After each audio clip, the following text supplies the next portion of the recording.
answering your tough financial questions for the past 26 years. It's Allworth's Money Matters with co-hosts Scott Hansen and Pat McClain.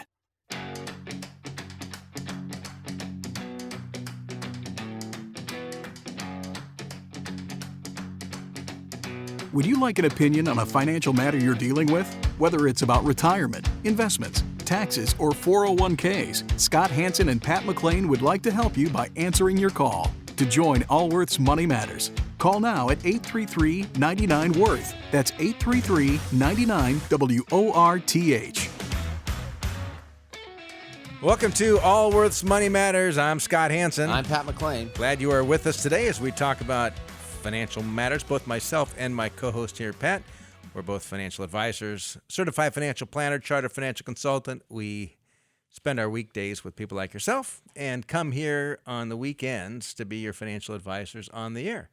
And take your calls and answer your questions. Yeah. And if you've been a listener for any length of time, you'll realize that the show tends to focus on retirement issues. And the reason is because for most people, that's their number one financial goal. And it's not the fact that everyone is dying to retire. It's like, I can't wait to retire.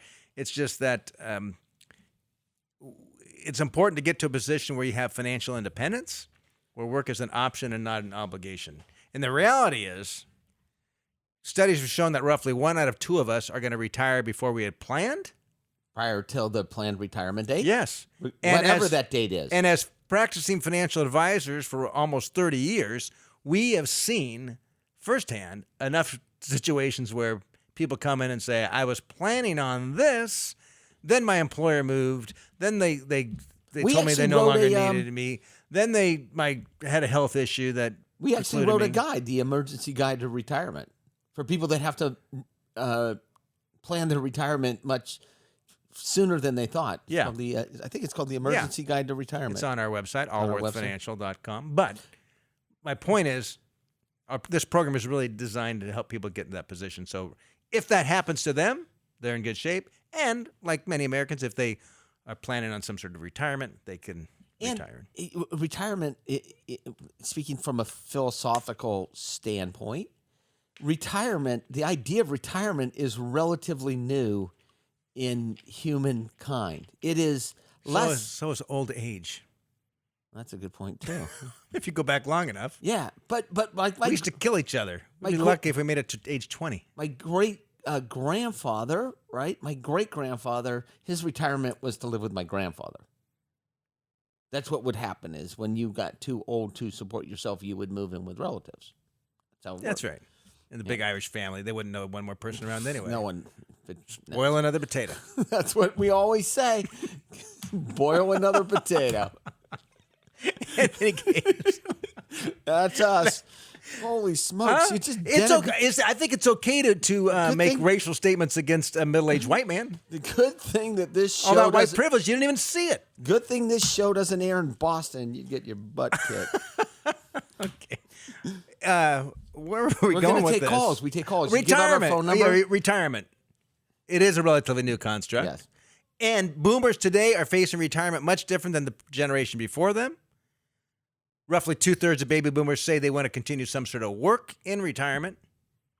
The key is to be in a position so that you can retire, and that's what we like to help people do. So if you've got a question for us, if you want a question about your retirement, question about your investments, wonder if you're allocated properly, wonder if you got the right kind of mix in your 401k, whatever it might be, our contact number is 833-99-WORTH. It's toll-free 833-99-WORTH. Numerically, it's 833-999-6784. And let's start off with Paul. Paul, you're with Allworth's Money Matters. Hi, how are you doing today? Thanks for taking my call. Thank you, Paul. How can we help you? Well, I was reading one of your articles about taking Social Security potentially as early as possible and what the ramifications about that. And I had a little different scenario than most is I'll be 62 later this year, but I still have a 15-year-old son, which makes him eligible for dependent coverage. Yes. If I plan on working a couple more years and claiming Social Security, 100% would go back to the government, but my dependent could potentially get half of my benefits, is my understanding. How does that play out? What concerns you've got? How old and is your thoughts? How old is your son? He's 15. 15. Through age He's 17, I 16. believe, right? Yeah. 15, 1-5. Yeah, I Yeah, no. understand. The beneficiary is paid until becomes an age of majority or 18. It used to be 18, or he graduates from high school, which or would be 3 more graduates. years, or 2.5 years. I think he can file and suspend. I don't know the answer to this. I haven't a clue, Scott. It's just not that common. No, I have not a clue. I know that I've had people I've had grandparents adopt grandchildren in order to get them eligible for Social Security. Yeah, I've had a number of clients that are receiving benefits because of a minor child. But I don't know Because the the file and answer to this. suspend rules changed. Otherwise, I'd say you can do a file and suspend, but it has to do with spousal. So so I think it would be a bad option but matter of fact, if you sign up your benefits early, you don't exactly lose them. That's right. So even if you can't file and suspend, if you claim Social Security while you're working full time, you're only allowed to earn about 15 or 16 grand a year before you start losing your benefits. So you lose all your benefits, but you don't lose them forever. You don't really lose them. You have to pay them back, or the Social Security just quits sending them to you for a period of time because you're working, and you will continue to accrue benefit, number one, because you're contributing to it, and you will also be reducing those age reductions over the time that you're not taking it. If he can file and suspend versus take it. So here's what we're going to do, Paul. We're going to write down your name and number, Jasmine, please, and I'm going to have Chris Grellis from our office give you a call and answer your question. He will research it ahead of He time. will research it ahead of time, and he loves to do research. He is a bright young man who loves to do research. And anytime that we actually have Social Security questions that are out of the norm, we oftentimes go to Mr. Chris Grellis, and he answers them. That's what we're going to do for you, Paul. Yeah. Okay? So, in fact, he listens to our radio show on the podcast, and sometimes will email me comments about the show. Do you have another question that we may not be able to answer for you? Okay. Oh, yeah, absolutely. So here's the other scenario is, let's say I do retire at, let's say, 63 and do not claim Social Security with the strategy of drawing down my IRA to reduce my RMD. Mm-hmm. What do you think about that? How big's your RMD? How big's your retirement account? The 401k is about 1.1 million. So your required minimum distribution is not going to be all that large? Well, remember, we're talking about 8 years out. Yeah, all right. All right. So it's conceivably it's larger. $2 million, and his RMD would be about $67,000 a year. So deferring your Social Security to live off. So what you're making a bet by doing that, you're essentially making a bet that your Social Security is more sure than your investments in your IRA are going to be. Right? I mean, that's what the trade-off is. But I like the idea. But here's Paul. I'd go further than that because we do a Social Security workshop. I think we've got an online version that looks at 3 different scenarios. And so what really needs to happen? There's programs that can run this, and we've just nominated Chris to do it for free. Again. He'll come to your house. Matter of fact, He'll mow your anytime you're lawn. When he's done with the meeting, he'll mow your lawn. But we find ourselves entertaining anyway. But sometimes it comes down to what it is you're trying to accomplish. So there are programs that we can enter your information, everything you've got, and do different what-if scenarios. And how does this impact you? What's it look like when you're 80 or 85 based on these different scenarios? And sometimes going through that is the best way to really get a handle on when it makes sense to take Social Security. On its surface, I like the idea, but it's worth doing the analysis. It's worth doing the analysis. Yeah. So we're going to have Chris Grellis call you. So hold on. Answer Jasmine's the gonna Social get your... Security question. Answer the 401k question. Chris Grellis is going to mow your lawn. Look at all. That's what you get here at Allworth. Anyway, appreciate the call, Paul. And you're picking on poor Chris Grellis. We have a number of Chris Grellis. Part of our at Allworth Financial, we've got 50 or so advisors, certified financial planners, and we tend to hire some new college grads. Yeah, they start here as internships. Some of the top students, we'll have them intern for a period of time. We pick out some of the best ones. Then they're on a 5-year path. to become an advisors. advisor. And they do a ton of work and job shadowing, and here's why we They do this. do the grunt work for the more senior advisors, Well, quite frankly. They do some of that. But our industry, unfortunately, so much of industry is based on transaction and commissions. Okay? So a lot of firms, and the reason that a lot of people aren't going into this profession anymore is because the big life insurance companies say, oh, come work for us. We're going to teach you how to go find prospects and sell them life insurance, and you can make commissions. The brokerage firms, they're barely even hiring any people from out of college. They want career changers that already have a whole network of people. Then it's that like, they could go sell your friends.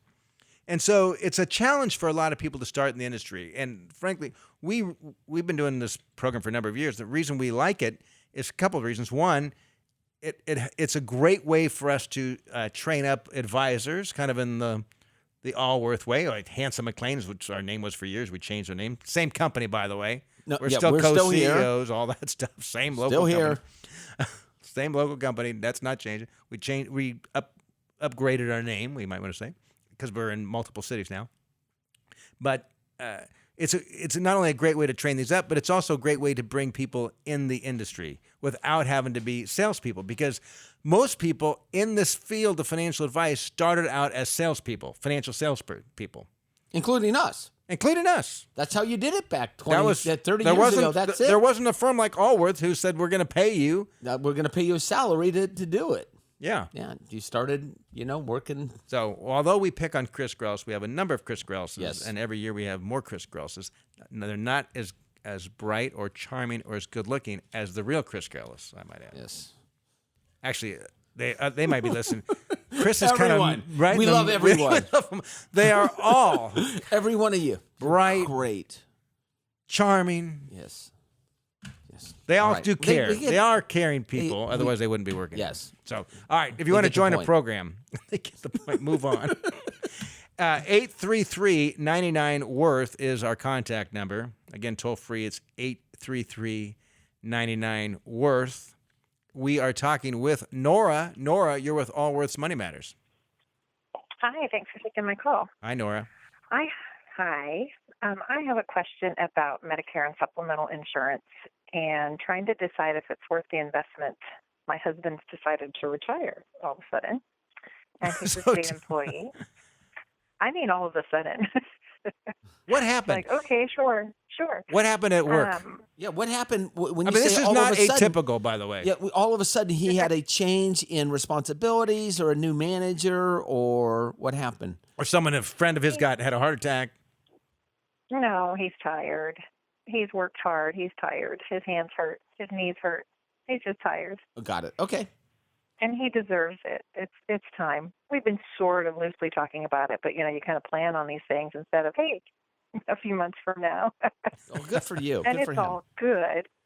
I just don't know enough about CalPERS, the supplemental state insurance, to decide if it's worth the $45,000 to $60,000 I'm going to have to pay over the next 10 years. He's 55, so when he's Medicare eligible, I will have paid between $45,000 and $60,000 if I single cover him or if I keep him double covered.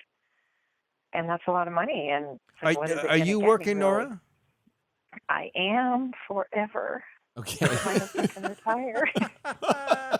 So do you I have? love my job, so it's okay. Well, that makes it easier, right? So do you have coverage for him through your employer? Excellent, extremely fabulous coverage that I will work until at least I'm 65 to keep. So what? So I Even don't know. longer, maybe. So if he's covered by your plan, why are you buying a Medicare supplement? Why, I Well, don't understand. what And I'm and trying it to wouldn't be decide is- Medicare. By the way, it wouldn't be a Medicare supplement until he actually goes on Medicare. Yeah. Right. No, but you can't. If he gives it up now, he can't get it back. So he has to. He's not covered by the state. So if we give it up, you can't get it back. And But I'm you just can, trying at to age decide, is it 65, worth there's keeping? plenty of other plans out there. Yeah, I don't. But I'm confused. I truly, I'm confused. He's retiring from the state, and you say he doesn't have health insurance? I cover him on mine because I get a better deal. But he But should. before But he he's could go back onto the state before he correct. retired. Correct. And I don't Which believe would there's a be- charge for that. There's not, but there's a premium, which is a lot higher than what we pay now. It costs an extra $500 a month. Got it. Okay, now I'm Maybe starting to make some 400. sense here. So Okay. And so I'm just trying he's to decide if it's foregoing worth that investment. he is foregoing his own medical, and you have him covered under your plan. And so now he's retiring at 55, and they're basically saying, look, if you're not a medical when you retire, then you're not going to have an option to buy in later. Yeah, I wouldn't. Right. And you believe that you're going to work till you're 65. So the question you're trying to do is to say, am I willing to pay $500 a month to mitigate the risk that I no longer will be able to cover my husband on my health insurance plan? Is that what you said?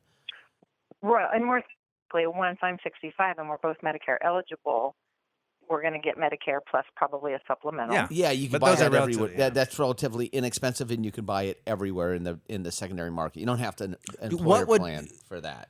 So keeping the state supplemental isn't a big That's bonus. correct. The benefits aren't that fabulous. That's I correct. don't know what the coverage is, so okay. That's what I thought. It yeah. just kind of made common sense. Yeah. So, like, my father had a Medicare supplement that he purchased in the private market.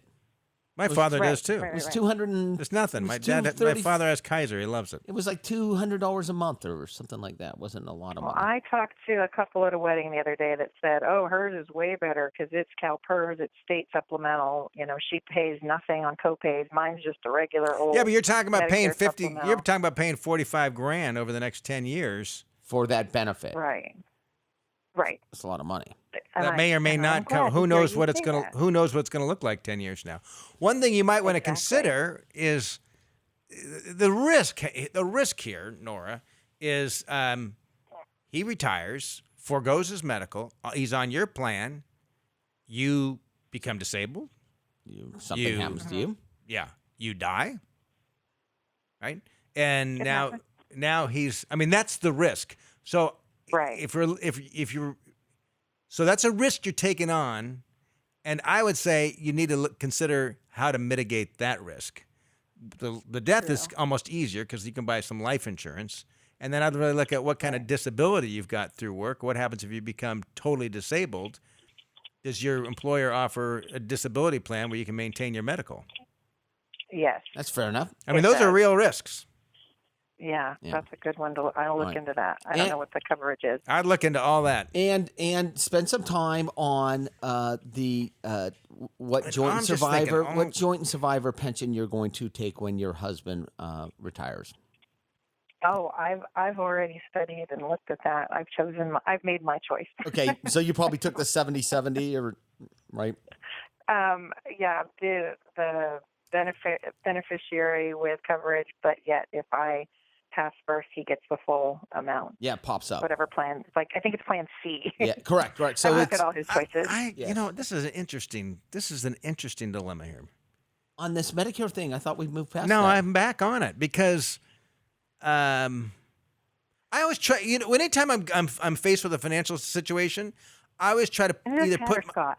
Oh, this is Scott talking. I try to put myself in that position, or someone really close to me in that position, someone in my life. I try to picture them in this position because, I mean, the state. It's pretty tough to beat state medical benefits, right? Right now, your employer's plan is better. Yep. Yes. We don't know. Do you work for a municipality or state, or do you work for a private company? I work for a hospital. Hospital. Okay. They have a tendency to have fairly good. Truly, hospitals. I'm not saying this jokingly. Hospitals have a tendency to have It's pretty just good before health you plans. said that, it just sounded. I mean, yeah. Fantastic medical benefits. Yeah. They really do. Of course. They take care of their own. I mean, it's, yeah. It's they should. unbelievable how good it is. Yeah, we're very fortunate. It's got. And you probably have a good disability plan that would provide medical in the case of. That's what I would look at. You as want to long as insure yourself Yes, you want to insure yourself for disability and for death. in order to. And it might be protect just that. some cheap. You might have term insurance enough through work that'll cover that. So should something happen to you where you died tomorrow, your husband's got some cash to go out and buy a medical policy, which would not be cheap at that point, right? Or a boat. or both. That's exactly what I was thinking. Which he's definitely by before. That's funny. Um, So insure yourself. I do. yeah. I have one more question All right. for you. This is an On a this is an different interesting topic. goal. Okay. Okay. I don't know if I heard it on your show because I listened to KFBK for like the past 20 years, or if it was one of the other guys. But one of you all said if you don't have an IRA already, you can deposit extra cash into a non-deductible IRA and then convert it to a Roth the next day. That's correct. Kind of. Well, yeah. And how much? I think it was you guys. Yeah. It was probably us. Backdoor And I always thought that Roth Pat was IRA. the bad cop and Scott was the good cop. And so I've seen your faces, but I never knew which voice went to which face. So now I know Scott's the bad cop. Okay. So Am I the good cop? The thing, Or you're the bad cop. The thing that makes it work though is you have to make sure that your other IRAs are not deductible because it's a I don't have an IRA. I have no IRA. other IRAs at all. So you can make a No, that's our biggest non-deductible. financial planning mistake. No IRA. Oh, Well, you're whatever. done fine. Yeah. Non-deductible. So you make a non-deductible IRA contribution and you convert it to Right. a Roth IRA, and there's no tax implications. I do it I do it. every other year. That's just, exactly how I do it. just to make it easy. So come January 1, I will make the deposit for 2019 and 2020 all on the same day, and I convert Probably it. not January 1st, but sometime in the before April 15th. Yes, Yes. and then I convert But it. if you do it multiple times, you can do it more than once because then you already have an IRA. No, I So- just Yeah. correct. You already have now I've opened. You can do it forever. But let's as long say- as you have income. Yeah, so you can contribute. Earned income. Let's say for 2019, Nora, you can make a non-deductible IRA contribution, right? It's is it $6,000 plus $1,000, $7,000 or $6,500? Seven. I don't. Is All it right, 7,000? whatever, it's right in there. Make the IRA contribution, and then the next day you say, I want to convert that to a Roth. They convert it to a Roth, and because consider your cost basis in that IRA is equal to your deposits, the conversion triggers zero tax liability. Now, if you left it to grow there for a period of time, Then you would you could potentially. have a tax liability of. No, you wouldn't. You're not going to have it by doing that. You're not going to have any tax liability. And I can do that every year. Every Yes. year, and your husband can do it Up as to well. the maximum allowed. Yeah, but you know, but in saying that too, your husband could do that as Well, well. there's a spousal limit. Right. But Depending on income. husband has both a 401k and a 457 that he can put money into. Yes. Right. But he's about to Awesome. retire. Well, that He's is retiring good to soon, know. and he's buying a boat. Apparently, Just make sure it's used. yeah. Oh no. Oh, Oh no. The he's last not one getting- was. He deserves both. All right. Oh, what a nice. He deserves to retire and a new boat. So hey, Holy we're good. smokes. I really appreciate your All right. program. I listen faithfully all the time on my commute. Oh, well, Thank you, thank Nora. you. Appreciate it. And All right. you know what? Thanks. The rest of the thanks, Nora. The rest of the husbands are out there thinking, man, Where's Nora? I know he deserves to retire. He deserves a new boat. He had an My- old boat before. I'm like, okay, this is a prank call here. Actually- She doesn't really exist. I actually had a friend whose boat sunk, and I said to him, "I'm sorry, your boat sunk. It sunk. He left the plug hole open on the back." And he's like, I'm sorry, your boat sunk. What He goes, he launched it and he didn't put the plug thing in the yeah, back. yeah. And then Why did they take that out? I don't know. It was up in Tahoe, so they were probably inspecting. So anyway, I said to him, "I'm sorry, your boat sunk." He goes, "Are you kidding? This is great. I've been trying to get a boat for 3 or 4 years. My wife will let me get one." You know that they finance boats. If you look at boat prices They're unbelievably compared to the expensive. economy, it's like they're double any sort of inflation on the way up and double the depreciation on the way down, right? And you could get 20-year financing on a boat. So the price of boats have gone up. Not that I bought a boat recently, but I've just talked to other people. I was having a conversation the other night. They have increased in price dramatically.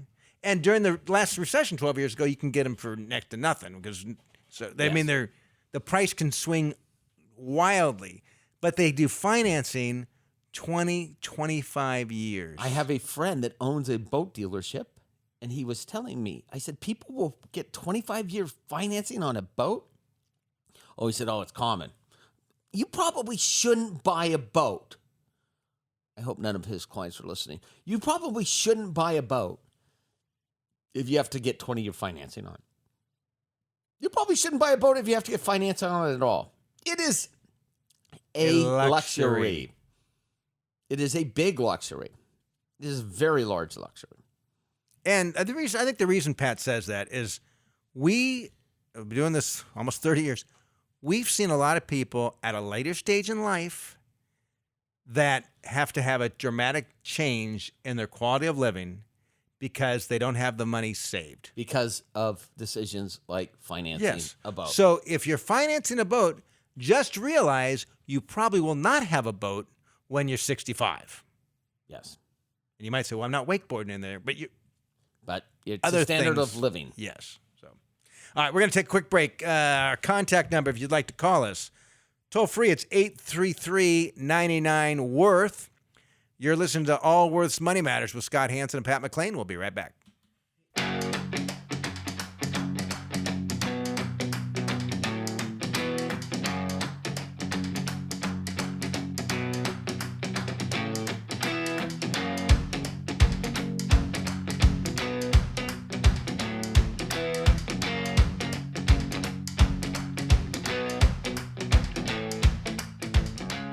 Can't get enough of Allworth's Money Matters? Visit allworthfinancial.com/radio to listen to the Money Matters podcast.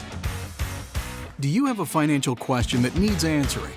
Call us at 833-99-WORTH. That's 833-99-WORTH. Welcome back to Allworth's Money Matters. I'm Scott Hansen. I'm Pat McClain. Thank you for being part of our program today. And hey, before we go back to the calls, we are doing an extended podcast version today. And so for you podcast listeners, after this, we do our broadcast program, we're going to spend a few minutes talking about the Secure Retirement Act that passed the House 417-3, and what it means to retirement accounts to beneficiaries, because it's eliminating stretch provisions on IRAs, and we were going to talk about that. And if you're not a podcast subscriber, you can go to our website, Allworth Financial, sign up that way. You can go to your iTunes or wherever you get your podcasts, sign up that way. And just type in Allworth, A-L-L, Worth. Allworth's Money Matters. Allworth will probably get you there, It'll- too. But Allworth, we also have an industry one that's probably not so interesting to you. Well, that's right. Yeah, Allworth Money You don't want the Matters. state of the industry. Yeah, you don't want that. That's not. Unless you're in the industry. Then you want it. Then you want Then it. you may want it, or you may not want it. All right, It's up to you. Yes. So, to be part of our program, 833-99-WORTH is the number. Again, that's toll free, 833-99-WORTH. We're talking with Michael. Michael, you're with Allworth's Money Matters. Hello, Scott. Hello, Pat. Thanks for taking my call. Thank you, Michael. Hey, I have a question regarding limited partnerships and held in an IRA account. So, as part of my retirement savings, I'm positioning some money in some dividend-paying stocks. And then I recently read somewhere a little line that said they might not be suitable for IRA accounts, and these are the ones that I own are in a traditional IRA. Are these master limited partnerships? More just limited partnerships. One of them is a master limited, and one is just a limited partnership. Where did you get them? I bought them through a broker on my online account. How long ago?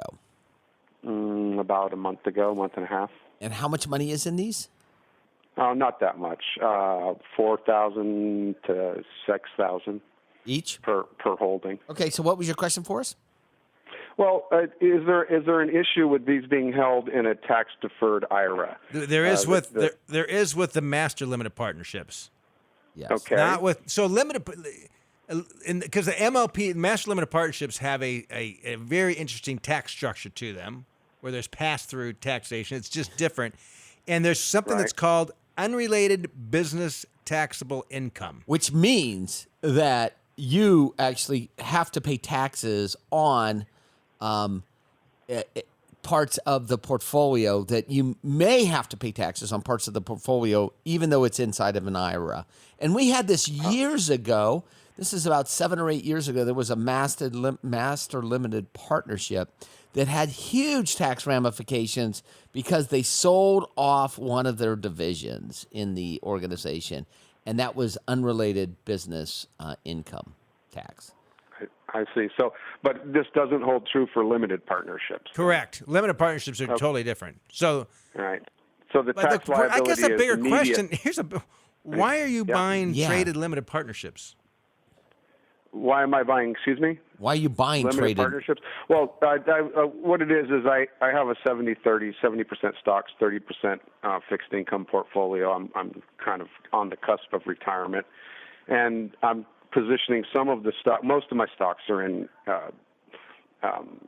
index funds, low-cost index funds.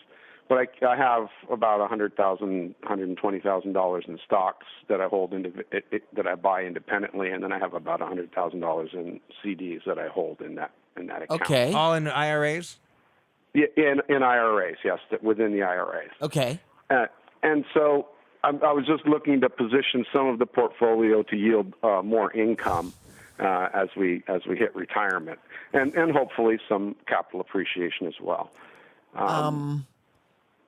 I don't know if that's the tact I would Well, take. you know it wouldn't be. I'm trying to be nice about Okay. it. So, I have not a single limited partnership or master limited partnership traded in my IRA or any. nor have we recommended it for any of our thousands of household Yeah, accounts because you can get to the same place, right? with If a simpler structure. With a simpler structure that has An much of an MLP and an IRA is a terrible idea. that number one. Yeah, I'd get rid of that thing. Gotcha. I got you there. But you know, if you think about putting an LP, a limited partnership inside of the IRA, because you're trying to generate more income, there's 1,000 different ways you could go at it. You know, you could buy a dividend producing index fund. You could I do have that as well. You could buy high yield bonds. I'm not saying you should. You could Yeah, split I'm the not- difference bonds between. at current interest rates, bonds are not really Okay. of interest Michael, to me. I'm going to be I'd real. rather- Michael, I'm going to be Yeah. real frank with you here. My bet, I've been doing this a long time, and I'm not trying to advocate Yeah. that you use our firm. My bet is that over the next decade, you would be further ahead working with a great advisor than the strategy you're employing. But that being said, Gotcha. that being said, so I wouldn't mess with the MLPs or limited partnerships in the portfolio whatsoever. One other bit of advice: what's the yield on that CD that you said you have $100,000 in? Well, I have. It's actually a CD ladder that I built about 2 years ago. So they range from 2.8 to 3.5%. Perfect. Yeah. You're Yeah. good. So That's good. they roll over every quarter or so. Yep. So and they're in staggered. Obviously, it's a ladder. So Yep, I got it. I took advantage of some good interest Yeah. rates that were available, and now I'm there's as they roll over. There's not a lot of great options out there. No. For even in CDs. But, That's correct. But anyway, I appreciate your Okay. comments. I'll take a good look at it. It's not a significant percentage of my I know. portfolio, and I can actually transition out of the limited partnerships and get similar yields from an incorporation. Yeah, that's exactly it. Just It's get in rid of the midstream MLP. oil Yeah. transmission kind of thing. Yeah. The pipeline companies, Got it. basically. Got it. Yeah, they're the ones who do most of the MLPs, but there's other ways to structure things. So appreciate the call. Gotcha. Yeah. Hey, thank you. Thank you, Michael. It's Bye-bye. interesting, this unrelated business income. I mean, it's Don't you remember Yeah. a number Oh, of yeah. years ago, there was some big company that was selling these MLPs, did this massive distribution, and people all of a sudden had all these taxable gains on their IRAs. And there was another thing that was happening there too, which was because it was distributed outside of the IRA somehow, it had some sort of penalties on it as well. And by the way, if you're some broker listening thinking, those idiots don't even understand how the whole thing's work. You might be right. Maybe you're the idiot for recommending MLPs. And I mean, Well, maybe they're right. Maybe we don't understand how they work. But if given all the choices of getting to the end, I wouldn't use something that actually had more risk in it from either a market risk or taxable risk. Well, most of those master limited partnerships did not fare too well. They're sold. They're not bought. Yeah, they Which were. was unusual that he bought this. Yeah, which brings me to this. Oh, yes. Please, where we're Mr. going. Hansen. We both like this. Should we like this? Yes. So there's two stories to this story. This was actually, we took this out of who put this? Wall Street Journal did this a couple weeks back. But we thought it was kind of interesting. And we will continue on with calls once we talk about this. So, first of all, there are people that make mistakes buying stocks. They get the wrong ticker symbol or company very similarly priced. It happens. Yes. So, as an example, Zoom Technologies. We use Zoom here at the office for video conferencing because they say it's easy. Because sometimes it works. No, it does usually work. I got a little app on my iPhone and they work pretty well. So, Zoom Technologies, which is the ticker symbol Z00M, they went public this year. And so, what happened? Some people, in their attempt to purchase Zoom Technologies, bought stock in Zoom Video Communications. So they look kind of the same. They have the same. I got those two confused. Zoom Video Communications is the company that went public. Zoom Technology was the one just... It was a similar sounding name. Yes. ZOOM was the old company. Zoom Video Communications, the newer company. Yes. That went public. $1,000 investment in late March Of this year. Yep. So you think, Zoom's going public. I'm going on. Open your account. And you Buy type it. in just Zoom. Zoom, $1,000 investment in late March would have been worth over $1 million. $500,000. All right, whatever. It's like, the point is the same. Yeah, all right, $500,000 by mid-April. And even if you held it today. Even on the date of this first part of July, it was worth $175,000. So this is a stock that you would have bought by mistake. You were trying to buy Zoom, and you would have been video communications. You would have been very happy with that mistake. You would have. Can you imagine that? You would have said, "I wouldn't." I made 100-fold on my money by buying the wrong stock. But one of the reasons it actually ran up so much was because so many people made the same mistake. That's why it's a tiny company, very thinly it was traded. penny traded, Right? No, but so many people made the same mistake, it drove the price up. I mean, remember, think about stock market's like an auction market, right? That's what it is. Supply and demand. And more buyers. Hardly any shares, a bunch of buyers. Can you imagine these guys at Zoom Technologies just like doing backflips of how awesome this was? Well, you know some of the guys that work there. They were like selling it. Yeah. Like, wow. Look Luck at this. counts too, right? Right. They're selling it. All right. Well, here's another example of this, though. There's a bigger story here. Right. There's two stories in this. And this story, they used another example, but this was, I thought, was just a good reminder about booms and busts The in the second market. story. Right. So in March of 2000, there were two companies out there that had similar sounding names. Cisco, one, the networking company, CISCO. which was on fire the latter part of the 90s. In fact, in 1990, was it 98 or 99? It was the best performing stock in the universe. Yeah, it was Something like unbelievable. that. It was hot. It was hot, the hot. stock, Cisco. And there was another company called Cisco, SYSCO. And if you eat at restaurants at all, you probably have seen them pull up the back of restaurants and deliver the foods to the restaurants. And we all know the motto, enjoy life, eat out, was what they had on the side of their trucks for years. Oh, is that right? I believe it was. I worked in a restaurant that fine But here's food what's from Cisco. irony. Cisco, the hot stock. If you had bought it in March of 2000, By the way, I do recall on January, I was at a New Year's party in 1999, and a woman came up to me because she knew I was in the industry, said, I am the proud owner. She listed 3 stocks, one of which were Cisco. And I'm thinking, I know we're at the top of the market when people are talking about... the proud owner. Yeah.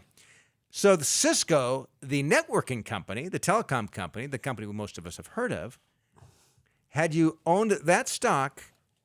And you bought it in March of 2000. You would have had a loss of 12% over that time. You would have lost money. 19 years. Had you bought Cisco the Stayed Food Delivery Company in March of 2000, you would have made 571% return on your money. Had you bought one of the best performing stocks in March of 2000, Cisco, the networking company, you would have lost 12% over the last 19 years. If you had bought the old fuddy-duddy, stodgy company that delivers food to restaurants, you're up 571%. So, in other words, how do you buy low, sell high? You don't buy Cisco. You don't buy the hot stocks. You don't buy it. Right?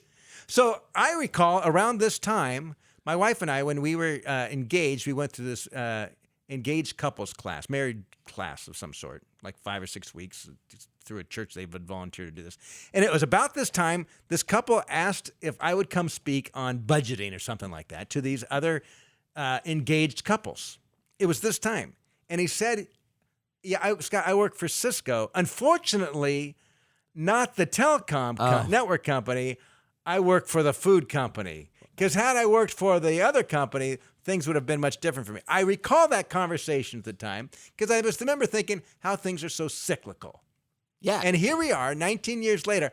I hope that he worked for the food company. That he didn't quit the food company and go to work for the networking company. So, mistaken stock purchases. It's just a good reminder, I think, to not buy. Well, the story was about mistaken stocks, but I found the bigger story here was the fact that you buy the hot stock, odds are it's not going to be the hot stock forever. Just the way it works. Statistic. I mean, come on, just go. And look at the stocks that were the darlings. Here's General Electric. They never stay the darlings forever. All right, let's continue on with calls. 833-99-WORTH is the number. Again, toll free, it's 833-99-WORTH. We're talking with Steve. Steve, you're with Allworth Money Matters. My question is related to the advised three-legged stool for retirement. In my case, work for the government, so I've got a government pension and then Social Security. And naturally, I'm going to have Social Security reduced from that WEP program. So I'm wondering, would it make sense to use a portion of my IRA funds to fill the balance between what I would normally get from Social Security and what I will probably get from Social Security? Oh, this is interesting. Well, I mean, I think the concept behind saving for retirement in your 401k or an IRA is to supplement retirement income. Which is to turn it into a stream of income. So Exactly. Are you asking us, how do you turn it into a stream of income? Not really how. It's just I know you tend not to favor the annuities, and pension basically is an annuity. That's so correct. Wondering, should I take a portion? We're not opposed to single life annuities or annuities for guaranteed monthly income. We are opposed to these 15-year long equity index annuities that are sold for that have tremendous commissions. So we think the world would be better off if they were never created because they were so misused. Having said that, there are clearly some times when they make sense.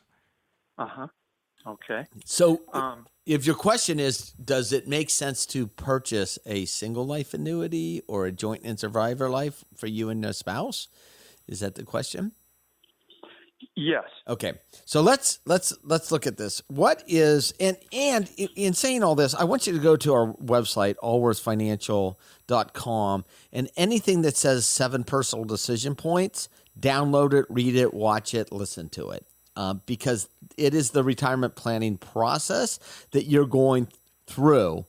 But you went to solution before we went to actually determining need. So do you know how much money you're going to need to live on a monthly basis in retirement? Yeah, we're going to need about $6,500 to $7,000. Okay, and how much money will your government pension be? Well, it's defined contribution, so it's sitting. I've got what is that, about $700,000 in 2 IRAs. Okay. That I've rolled. So that's the 2 components. My wife also has an IRA, about $300,000. Okay. And then we have a joint fund of about $500,000. Okay, so we've got total assets We've got $1 And how old million are you? in IRA. How old are you, Steve? I'm 67, 68 in the fall. And are you retired now? Yes. Okay. And how much will your Social Security be? Mine is scheduled at about 1,500, and I think with the WEP they're going to knock it down to about 900. Okay, and your spouse's? My spouse at age 70 will be 2,500. And how old is she now? She's my age. Yes, 67. And where are you receiving? You're both retired. Where's the income coming from now? We just had some cash set aside to carry us through until age 70. And when did you retire? 2 years ago. And that cash you have set aside, is that the same cash that you talked about with that $500,000 earlier? No, that was set aside. The 500,000 is invested in our joint account. This was just in So savings. are you taking any money out of your IRAs today? Not yet. So what was your taxable income last year? Oh, last year we were 60,000 combined, just with part times and. Why aren't you converting some to a Roth? I'm not real familiar with that on the. I'm just looking at. Okay, so Scott, so do you what will your income be this year for 2019? This year it will be. We might be through small contracts and things, maybe 45 or 50,000. Okay, so the answer to your question is this: so if you need $65,000 to $7,000 a month to live at age 70, and you have enough money to live until that point in time, You're fine. And you have $1.5 million in IRAs and non-qualified. In order to get there, you're going to have to take a distribution of about 2.5% on that $1.5 million in order to get your income to $6,900 a month. Let's call it $7 out. So you're going to take a 2.5% distribution on the $1.5 million. That in and of itself tells us that you don't need an annuity in any way, shape, or form. Right? So I took that $1.5 million. I took your income from both you and your spouse's Social Security. I looked at $7,000. I took the difference, and that's where I came up with this 2.5%. So the answer is you're fine. You're absolutely fine. You have more than enough assets. You've been invested for a long time. You've gone through a number of market cycles. So you're fine. You can, in fact, increase that distribution to 3.5%, 4% with relative ease at the age of 70, and have monthly income of approaching $9,000 a month. So that's the answer to that question. And look at that as part of the three-legged stool that you talked about. In saying all this, you need to actually, you've got some great planning opportunities between now and then, age 70, that won't exist after age 70. And the first one is that you have the ability to convert some of this IRA to a Roth IRA, or you have the ability to actually just take some of this income out of the IRA and spend it as ordinary income. But what you're doing is your required minimum distribution is going to get to such at age 70, probably for you about age 74, 75, so that you're going to be pushing yourself up and possibly into a higher marginal tax rate. So what we're trying to do is convert the money out of an IRA into a Roth IRA when you're in a low marginal tax rate, and you will lose that opportunity after required minimum distributions are required, obviously. Does that make sense? Yes, and I've read about the Roths. It seems to make sense. I was just concerned about what will the taxes be, obviously, depending how much, the tax rate will go up. And then how does that affect Medicare? Because I know there's a penalty based on joint income. The joint income is about $180,000 before it kicks in. So, okay. Yeah, I mean, this is the kind of thing you typically would plan particularly if you're doing some contract work, part-time work, you plan the latter part of the year. November, December, you kind of decide how much should you convert to a Roth. And you work with a qualified financial advisor, or you're an accountant should be giving you guidance on. Has the accountant brought this up? No, we haven't talked about that. Well, but you didn't even know about it. The accountant should have brought it up. The accountant might not even know what he's got in his retirement plans. That's a good point, Scott. Okay. Yeah, I'll bring that up to him. Yeah, I've wondered about a good financial about the tax rates and I mean, I think you'd clearly benefit working with a good certified financial planner. At a minimum, helping you kind of plan through the stuff right now. Okay. My opinion.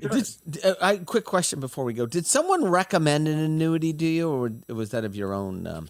Oh no, I was just doing reading, and and I kind of figured, well, between Social Security, and we'll make up the difference between just withdrawals from our IRAs and savings. But then I said, well, you'd like to guarantee that income up to a certain level. Say you wanted to reach out of $7,000 a month, you wanted to make sure you had $5,000 a month of that guaranteed or something like that. So the challenge is interest rates are low right now, correct? Right. So it's a great time to get a long-term mortgage for a house. Yes. Would you want to be the person loaning The money for the next 30 years or at these 25 rates? years? No. That's No. what you're doing. And when you buy it, that's exactly what's happening today. So if you buy a long-term immediate annuity like that, you're buying at super low interest rates for the rest of your life. And all the insurance company is doing is actually going into the secondary market and purchasing bonds and playing a mortality risk game with your investment dollars and taking a spread or a premium on those because they have same access to the investments that you have. No different. So by the way, you are good shape. Financially, you are in great shape. You're able to retire comfortably at age 70. But you would benefit from cleaning up around the edges, some tax benefits that you could be taking care of, and just some planning. I think planning. you'd probably have more confidence after you've gone through this. But appreciate the call very much, Steve. Well, we are about out of time. If you haven't been to Allworth's website in a while, we encourage you to go to allworthfinancial.com. Because on there we've got a number of good things. One, there's an article on what we look at some of the articles that people read the most of, and one of them was your main retirement healthcare options. The title's "These are your main retirement healthcare options," and I think people have liked it. So there you go. But we are also continuing this program once we say goodbye to all our terrestrial radio listeners. For our podcast listeners, we're going to talk a little more on the Secure Act and what it means for stretch IRAs for beneficiaries. So if you're a podcast listener, we're going to continue on in just a moment. And for the rest of you, it's been wonderful being with you this weekend. Enjoy the rest of your weekend. We will see you next week. This has been Allworth's Money Matters with Scott Hansen and Pat McClain. Okay, podcast listeners, first of all, thank you for being podcast subscribers, because yes. And if you are so inclined, because the terrestrial radio is slowly dying. Do they know that? Who? The radio stations. Yes, they do. Yes, they are trying to transform themselves. To transform themselves too. Trying hard at it. Yes, and but the big ones went to bankruptcy. Yeah, but they're still around. They're still around. Yeah, they went into bankruptcy more because of the debt load they had taken out during the good times. In leverage buyouts. Yeah, okay, fair enough. LBOs. So the Secure Act is a retirement plan. Now, by the way, this has yet to become law, but it was passed in Congress overwhelmingly. It will become law, most likely. Well, there could be some changes in it because the Senate has changed, and there's been a lot of there's been quite a bit of in the news on this, at least in the financial news on this. Wall Street Journal had a big article, and then people talk about how unfair it is, taking the money away from them. So the provision that concerns us, or where it has a negative impact, we should say, on people that we serve, is required minimum distributions for non-spousal beneficiaries. And the way things are structured now, you have an IRA. Say you've got $1 million in your IRA. Mom dies. Mom, let's say you as a listener have $1 million in your IRA. You die, and it goes to your two children, as an example. Your two children, you've got Susie, who's 50, and Billy, who's 48, right? Which Susie and Billy, they would both take that $1 million IRA, they'd break it into two IRAs, what are called this is what they should do, the right kind of planning, beneficiary IRAs. Susie's got $500,000 in hers. Billy's got $500,000 in his. they can take as much as they want out. Whenever they withdraw money, they have to claim that the income is taxable income on their own tax return. Yes. Or they can choose to defer the majority of it for the remainder of their life expectancy. So they're 50 years of age. They've got 20. Let's say 30 years of life expectancy. 28, 30 years. 30 years, probably 50 years. Let's say it's a 30-year life expectancy. So Susie has required to take out 1/30th of the retirement account the first year, 1/29th of the retirement account the second year, 1/28th of the retirement account the third year, etc. So that was the old way. That's the current way. Which will be the old way. Maybe. Okay. That's the current way. Under the Secure Act, which passed, Congress voted 417-3. It's a 125-page bill, all kinds of little nuances here and there. But the big issue for this is that stretch IRA that we just talked about under current rules, where Susie and Billy can take the distributions over their life expectancy. Under the new bill that passed Congress, has yet to pass the Senate, beneficiaries would be required to withdraw the money within 10 years. So under this scenario, Billy, Susie, they would have to take out roughly $50,000 a year over the next 10 years and pay tax on it. And the reason some people are frustrated about this is, wait a minute, this is going to go to my kids. They're in the prime of their working years. And they're going to then could move into a higher marginal tax rate. Yes. These dollars. Which actually, good financial planning tells you that you should actually pay attention to your beneficiaries' tax rates as much as you should your own, because sometimes you're better off taking more money above and beyond the required minimum distributions from your IRAs if you believe that you're in a lower marginal tax rate than the beneficiaries are. Yeah. Now, we don't know if this is going to become law. Under this provision today, people that are currently a recipient of a beneficiary IRA, my mother-in-law passed away 10 years ago. My wife has a small beneficiary IRA of which she takes required minimum distribution. Those are grandfathered in. It would be new ones going forward.